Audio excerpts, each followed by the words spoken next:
roar goes up around Celtic Park. Hibernian laid down the challenge, but Brendan Rodgers' Celtic too strong once again for any challenger in Scotland. And the full-time whistle goes. Celtic heading through to the semi-final. The full-time score, Celtic 2, Hibernian 0. And, well, Michael, an opportunity for you to name your man of the match this afternoon.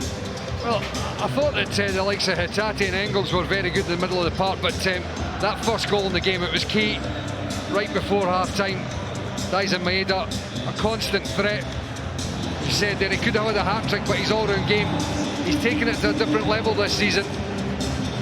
Very, very impressive. He's my man of the match, Rory. He's got quite the collection of those awards this season, Daizen Maeda. Another fine performance from the Japanese forward. Went through the middle today, scored his 27th goal of the season. Was a whisker away from number 28 and 29. But it's job very much done for Celtic. Maeda with one. Idah coming off the bench. He went through the middle and picked up the crucial second, which was vital even as the game just moved into stoppage time, because Hibernian were desperate for that one chance to try and claw their way back into the tie. But it's Celtic that are through. They join Aberdeen and Hearts in the semi-finals of this season's Scottish Cup. The full-time score, Celtic 2, Hibernian 0. Thank you to Michael and to Rory. Celtic through then. Brendan Rodgers' impeccable Scottish Cup record remains intact. Played 20, won 20. And as a result, Hibs suffer their first defeat in 16. Callum McGregor, the Celtic captain, on your screen there as the Hibs players go over to applaud the 7,000 Hibs fans who made the journey through here to Celtic Park. Well, Scott and Neil alongside me. Can you argue with the result? Overall, Celtic deserve to be through there, Scott? Yeah, a very controlled performance. If I'm honest, I thought Celtic dictated play. Hibs obviously tried to catch up on the counter-attack with a couple of chances, but the longer the game went on, the subs, the strength and depth of them came on. It made a real impact, and that's what Brendan always talks about. The subs that come on, he wants them to go and show what they can do. And that certainly was the case today, wasn't it, Neil? We just saw Luke McCowan on the screen. He made a real difference when he came on.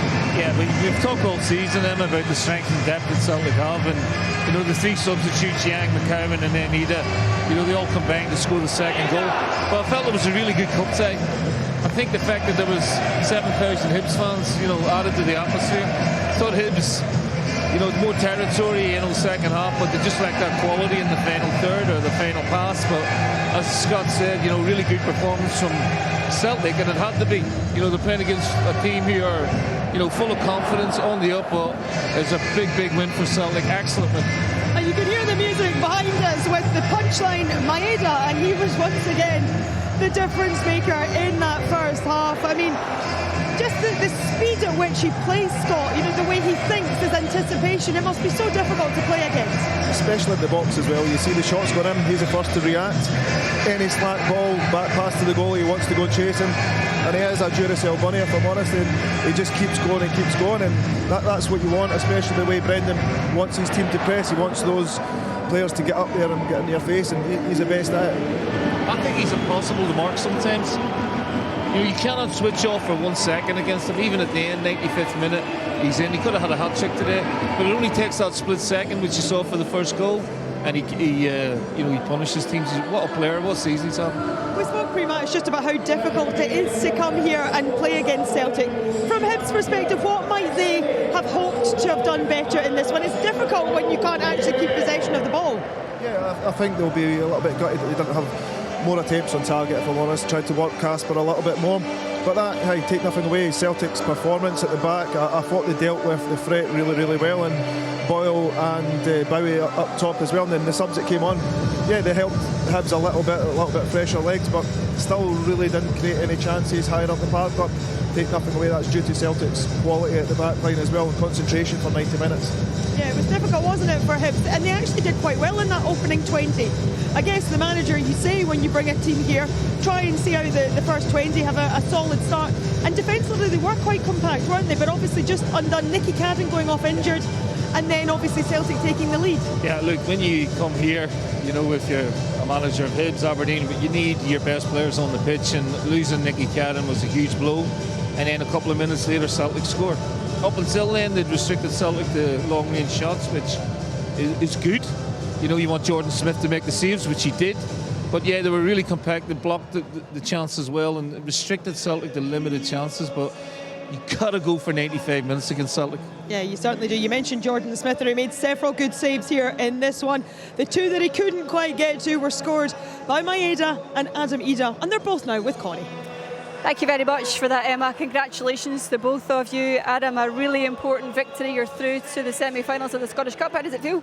Yeah, really good. It was a great performance. You know, after the result last time against them, we knew coming in today was going to be tough, and we wanted to prove to everyone what a team we are. You know, to come back from loss, and the boys showed that to them. We're through to the next round.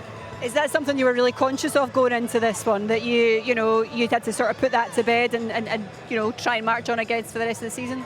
I wouldn't say we were conscious on it, but yeah, like you said there, we had to put the game last week to bed. You know, we looked over our mistakes on the last game and put it right tonight. And to be fair to the boys, they were brilliant the whole game. It was a bit unfortunate that we weren't scoring more goals, but we got the win at the end of the day.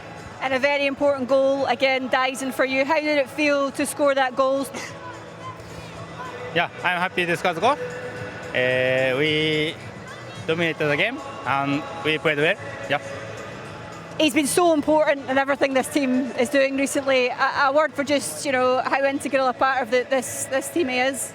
It's been unbelievable. You know, I don't know how many games that is in a row now where he scored, and it's not just his goals, but his performance on the pitch as well has been amazing. You know, there's been a big change with Dodds. He's been fantastic, and he's the #1 name in the team sheet every single week. You know, we'd be lost without him, and not just attacking wise, defensively as well. He's unbelievable, and what a season he's been having. So we're delighted to have him in the team. And just, it was getting a bit nervy, I think, towards the end, and you popped up with I guess, just making sure that the next round was cemented. How did that feel for you, just sort of getting that feeling again of scoring? Yeah, it was good. You know, I haven't scored a goal in a while now, so to come on and only come over a short period of time and to get the goal was nice, to get that feeling back, and hopefully can continue that going forward. Well, Daizen, you are the Scottish Cup Player of the Match. I'll let Adam do the honours. Well done. Thank you. The two goal scorers there with Connie. Those were the difference makers today. Here though at Celtic Park, it is Celtic who have booked their slot in the Scottish Cup semi-finals, beating Hibs by 2-0 on the day. Did you enjoy it as a cup tie? It lived up, didn't it, to the expectations? Yeah, definitely. It always helps with the fans coming in as well. Getting 6,000-7,000 fans. You see what it means to the Hibs players as well late on in the game. Brilliant to see that coming back to a stadium as well, because it's been such a long time. I mean, Brendan Rodgers won't say it, but they're now just 2 games away from, I say, a potential treble. The league is almost done and dusted, a few games to go in that one. But, I mean, it's a great position for him to be in, isn't it? Or the team to be in, Do you the know what, club. Emma, like, back to my time as a player, the trebles were so rare. But you think of what Celtic have done over the last sort of decade, you know, with Brendan coming in initially and then, you know, the follow-through for the last sort of 7 or 8 years.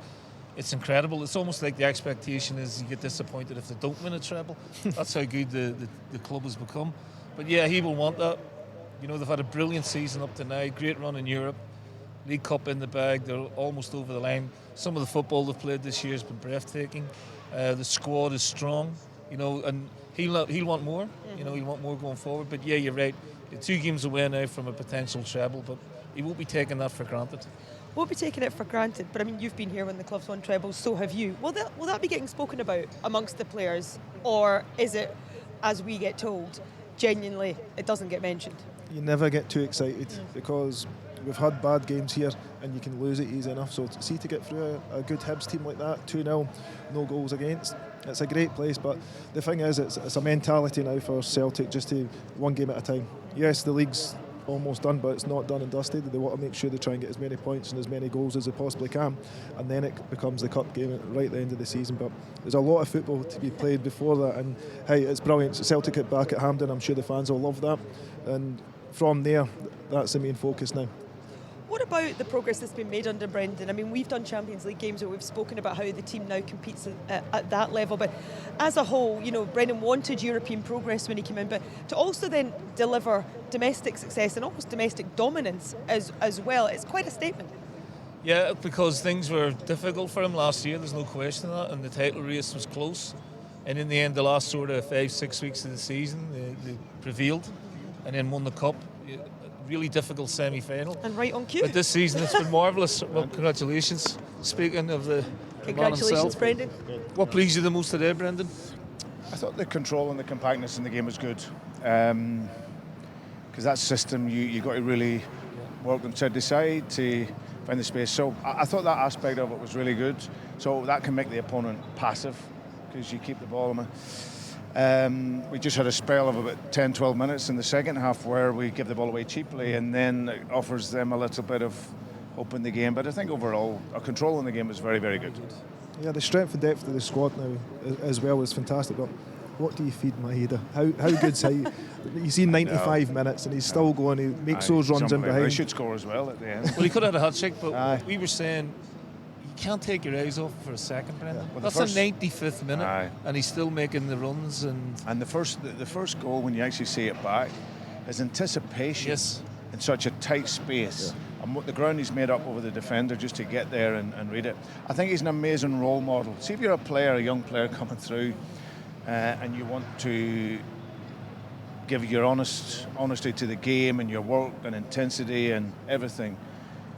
No cheating, no nothing. He even away at St Mirren, the penalty we got last week, he actually tried to stay on his feet. Yeah, he's so honest to the game, but just natural in it. He could run like you used to in midfield. Listen, his technique's improved over the last sort of year. Yeah. I mean, he's a far better finisher than what he was, and far more prolific and calmer now. His goal last week at St Mirren, brilliant. Was an amazing goal, and then he's Johnny on the spot today again. But I think his feet have improved. Under yourself. Yeah, well, I just think his calmness, you know, and Scott has worked with me, so I've always on to wide players, 8s, strikers, about getting into areas to score goals. But I think with him, it's just the confidence, I think, that comes with the finish and just having the calmness on the finish. So he's been absolutely brilliant.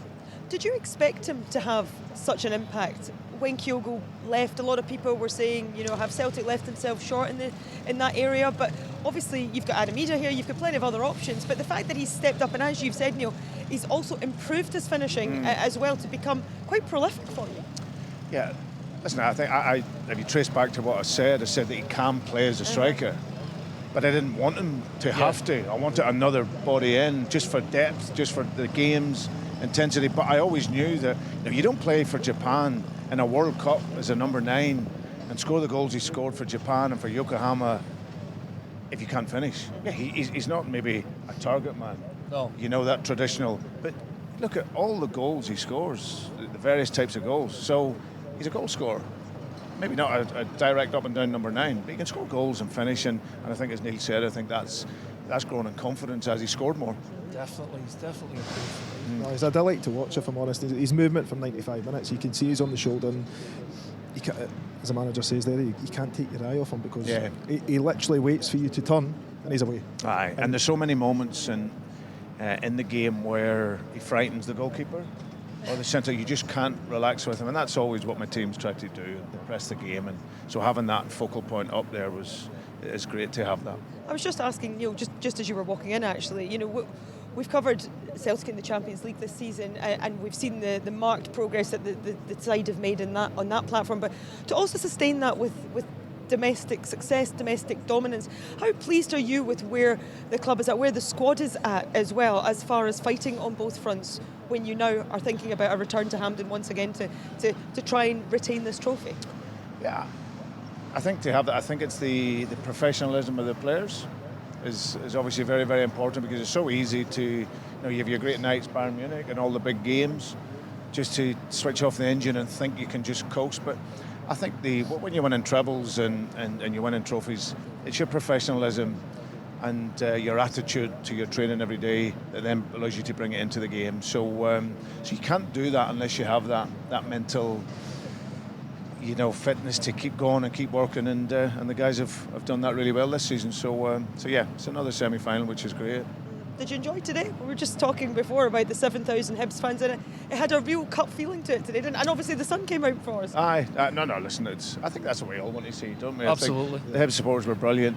That galvanises our support, so the atmosphere was good in the game. And like I say, Hibs are coming off the back of a brilliant run. So we knew for us to get in the semi-final, we had to be the real Celtic today and play. And I thought the boys done that really well. And also just coming into this, having the free week, I mean, again, there's another few days ahead. It's quite unusual for Celtic to have that at this stage of the season, but is it something that you welcome? Obviously there's a downtime, but just a chance to maybe get on the training field and run through some things that you probably don't get a chance to do other weeks. Yeah, I think we've maximised the season as much as we possibly could, right the way through all the competitions, and obviously the Champions League, which was a great experience and another step forward for us. So that means that in this latter part of the season you're down to one game, which is great because you can improve on the details in the game. You can't overdo it in training, so it's a lot shorter and sharper and more dynamic in this last part of the season. And like I say, the players can come into it with that extra bit of freshness. So yeah, it's a big part of the guys will tell you as captain of this club. You get into this is where you earn your money at this point of the season, to win trophies and be stood on the podium at the end. So that's what we want to do. Well, you remain on course to do that, Brendan. Pleasure. Thank you very much, Thank as you very always. much. Cheers. Well done today. Thank you so much. Brendan Rodgers, the Celtic manager there. 20 Scottish Cup matches and 20 It's fixtures. ridiculous. It's mad, isn't it? It's some record. It's perfect. It's absolutely perfect, impeccable. Let's have a look at 1-0 then, because Brendan Rodgers just mentioned it there. The work that Maeda actually has to do to instinctively sort of be there to react to this, but you know, it's a really good finish from him, and I mean you can see it there. Yeah, he goes for the first one automatically. You see Rocky switching off right away, but Maeda's always on his toes. He's always alerting. For a goal scorer, that's where you want to be, in between the two posts, reactive. If the goalie does make a mistake, drops it, he's first in there, and he creates that little step over as well, and then he's reactive as well in the box. I mean, that's 13 in 13 games now for Maeda. I mean, it's pretty insane numbers that he's posting just now. Yeah, like we've waxed lyrical about him. I think there's a humility about him. He always had fantastic work rate, incredible work rate. But sometimes you felt he didn't have the final quality. Yeah. You know, sometimes he'd run the ball out of play, or he'd swing his left foot out across. But now he's just far more, for me, far more polished. And like I said, his finishing's better. It's definitely improved, but he just looks a top player. And as I said, it must be a nightmare to play against him, because you just cannot switch off, which is what Idah did for Kuhn for the shot, and then Rocky switched off for Maeda following in. They don't switch off. That's the difference. I mean, do you think that Hibs defence would have much rather played against Idah? I know we'll see his goal in a moment, but just that physical presence certainly for Rocky Bushiri. Yeah, I think that helps Rocky as well. The short sharpness of Maeda is a nightmare for any big solid defender, where you see Adam come on, he takes his goal really well, but I think that's more of a battle that Rocky would have preferred, if I'm honest. But the thing is, you see his movement in the box, and Adam comes on, he gets 5-6 minutes at the end and still scores a goal. So it's the strength and depth in that squad is great at this moment in time. Yeah, we heard from Idah a bit earlier on. Let's have a look at his goal then, because he didn't get many minutes, but he made those minutes count, and he added the second one. You could sense and feel the relief, couldn't you, around Celtic Park at this moment? I mean, you could copy and paste this goal 100 times under, Celtic, under Brendan, in the last years. The run to the byline, the cutback, first contact. It's a brilliant goal, but again, it's the Yang, it's McLaughlin, it's Idah, 3 substitutes who have come on, and they've made the impact. And it's a lovely weight as well. Yeah, it's a perfect pass from Yang, but McLaughlin does brilliantly to get there and then actually, cut it back. But you have to give Idah credit as well for reacting as quickly as he did. It's a really good finish as well. It's gone across Jordan Smith. He's outside the near post, and he's just managed to, spin it across into the far post. So a really top quality goal. But we've seen that time and time again, and no matter how many times you want to defend against it, sometimes you just can't. Also, from a Celtic perspective, though, Luke McCowan knows exactly where to put that ball, doesn't he? He knows, like you've said, it's something they do time and time again. where a Celtic player should Yeah, the be. manager wants the 8s to run in behind. He wants the full-backs or the wingers to be out wide, and it's that underlapping run that's hard for any defender to deal with when you're in that momentum going forward, and then there's only one place it can really go. It's a cut back because you're on the touchline, and Adam's in the right place at the right time. But he'll be delighted as well. He's not had a lot of minutes, not scored that many goals recently, so it's brilliant for him as well to get the goal. But you can even see him talking afterwards how much hard work Maeda makes week in, week out, but he's the first name on the team sheet and he knows that, whether he's playing left or through the middle. That's the thing, Adam Idah, when Kyogo left, must have thought, right, okay, I might get my chance now here as the starting number 9. And Well, he did. Maeda, You know, he got a couple of goals against Villa. You know, and then I think Adam's capable of individual brilliance. You know, but it's sporadic at times. I do think he's got very good attributes. At the minute, he's an impact player. You know, because Maeda's taken that role on, and you've got Jota coming into the team now as well. So the front three is pretty settled in the starting lineup.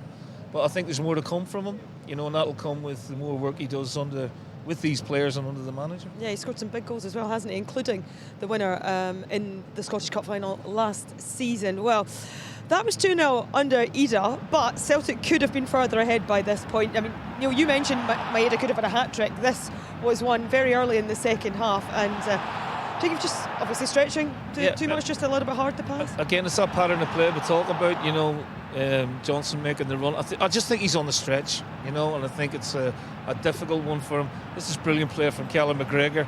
Schlupp comes inside, you know, he shows the composure, but just couldn't get it on target, Brownie. On his weaker foot as well, he does really well. Everyone's anticipating him going down the line, chops inside, and to be fair, he's a little bit unlucky.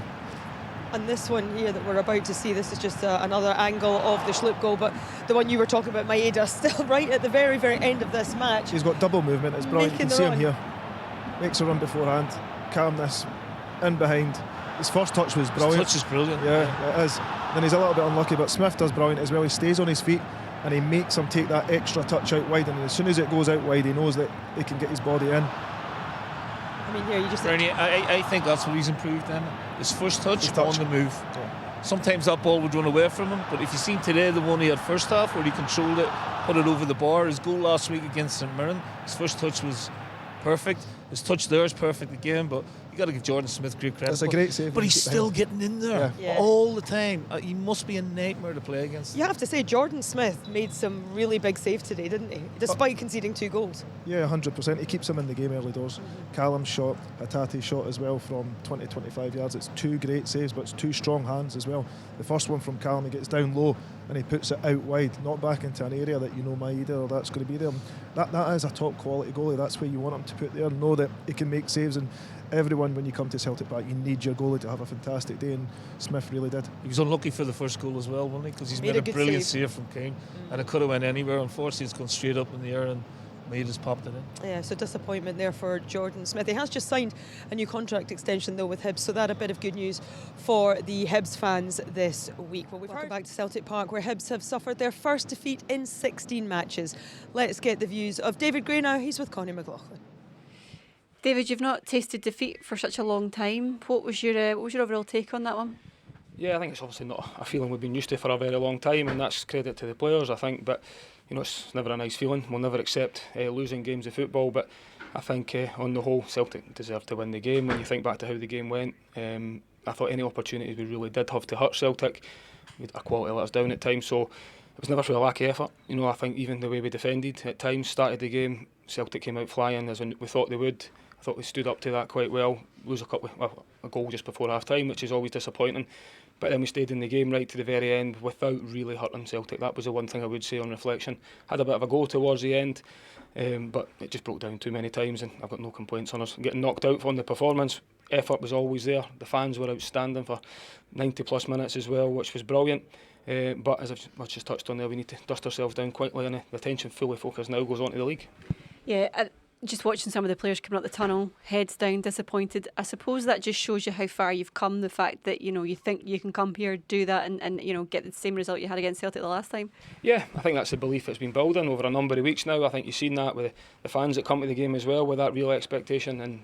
And I think I also think we've not played this. We've played a lot better this season. You know, certain moments in the game where we could have been much more effective. And as I've just said, when we did show a little bit of composure, we never really hurt Celtic an opportunities to do that.